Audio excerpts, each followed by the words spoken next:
श्री जयप्रकाश अग्रवाल जी। Sir, सभापति महोदय, sir मेरा नाम लिखवा देना अगले प्राइवेट मेंबर में। सर सभापति महोदय कि मुझे खुशी है और धन्यवाद करता हूं आज आपने मुझे मौका दिया यहां अपनी बात रखने का। दरअसल मेरी पीड़ा दिल्ली मेट्रो के बारे में है, लेकिन उसके साथ साथ मैं ये कहना चाहता हूं, और यहां तीन मंत्री यहां बैठे हैं, कि जो हम यहां बोलते हैं क्या उसको कोई नोटिस करता है? कई बार हम किसी बात को कई बार बहुत सारी चीजें यहां उठाते हैं, लेकिन मुझे आज तक किसी ने बुलाकर ये नहीं पूछा कि आप क्या चाहते हैं, क्या वजह है, आपने ये जो बात उठाई है आप इसको कैसे हल किया जा सकता है, आप क्या चाहते हैं हमसे, रावत जी, क्या सुधार चाहते हैं? रावत जी, जयप्रकाश जी, रावत जी बैठे हुए हैं, काफी रिस्पॉन्सिबल लगे, क्योंकि भोजपुरी में उन्होंने खड़ा होकर कुछ आश्वासन दे दिया जी। मैं समझता हूं कि आप और ज्यादा गंभीरता से लें कि जयप्रकाश जी को शिकायत नहीं रहे। माननीय सदस्य की बड़ी महत्वपूर्ण है और 0 आवर में माननीय सदस्य कई महत्वपूर्ण मुद्दों को उठाते हैं। हम पार्लियामेंट्री अफेयर्स से संबंधित मंत्रालयों को उन्होंने जो सवाल उठाए उनको रेफरेंस करेंगे, उनसे कहेंगे कि उसके हो गया। जयप्रकाश जी, सर दरअसल यहाँ बैठने वाला कोई भी आदमी छोटा नहीं है।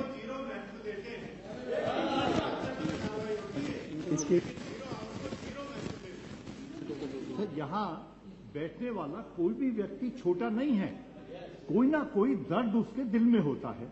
हमें भी मालूम है, हो सकता है सरकार के साधन सीमित हो, कोई चीज को मान सकते हैं, नहीं मान सकते, लेकिन इतना तो चाहिए कि उस डिपार्टमेंट के मंत्री को हमें बुलाकर ये पूछे, आपने ये मुद्दा उठाया, इसमें आप क्या सुधार हमसे चाहते हैं, आप क्या लाइन ऑफ एक्शन चाहते हैं, हम क्या मदद आपकी कर सकते हैं। लेकिन माफ करना, आज मुझे भी इतने साल हो गए, कितने मुद्दे मैंने यहाँ उठाए होंगे, लेकिन किसी का आज तक फोन तक नहीं आया। और बल्कि और बताता हूं एक बहुत बड़ा तमाशा इसका, जब मैंने मेट्रो के बारे में खत लिखा, यही 377 में उठाया और फिर मैंने खत लिखा, तो मंत्री जी का जवाब आया मेट्रो के बारे में, आपके क्षेत्र में मेट्रो नहीं जा सकती क्योंकि वहां जमुना का किनारा है। माफ करना, इतना मजाक बना उस बात का, जिसको भी मैंने वो खत दिखाया। सारी दिल्ली जमुना के किनारे बसी हुई है। लोग तो समुद्र में से रेल निकाल के पेरिस से और लंदन ले गए, और हम कह रहे हैं जमुना के ऊपर से पुल बना के, और 6 जगह ले गए दूसरी कॉन्स्टिट्यूंसी में। तो माफ करना, मैं ये चाहता हूं कि जो दिल्ली की प्लानिंग है, दिल्ली की मेट्रो दिल्ली के लिए बनी थी।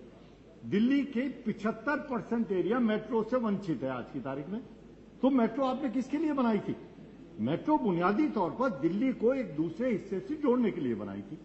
और मेरा दर्द जो मेरे लिए है, डेंसिटी ऑफ पॉपुलेशन मेरे यहां सबसे ज्यादा है मंत्री जी, और वहां जो लोग वहां रहते हैं वो गरीब हैं, नौकरी पेशा लोग हैं, पूर्वांचल के हैं, कुछ उत्तराखंड के आए हैं, कुछ कहीं और से आए हैं, और वो नौकरी की तलाश में इधर उधर जाते हैं, और मेट्रो सबसे बढ़िया साधन उनका हो सकता है।